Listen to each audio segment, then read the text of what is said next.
झारखंड के गोरहर गांव में एक प्यारा सा पहाड़ है, जतवा पहाड़।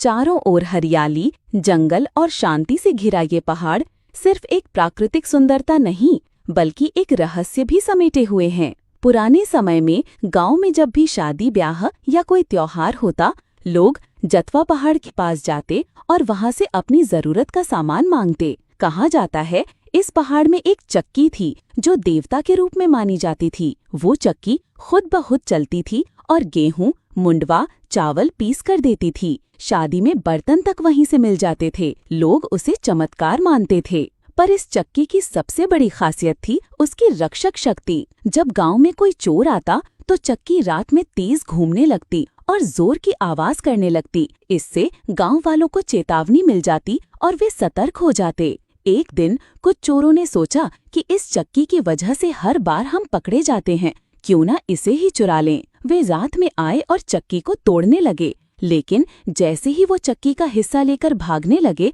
वो दोनों चोर गांव के ही एक खेत में अचानक मिट्टी में समा गए। तब से आज तक जतवा पहाड़ को देवता का निवास माना जाता है। गांव वाले आज भी उसे सम्मान से याद करते हैं, एक रहस्यमयी और रक्षक देवता की तरह।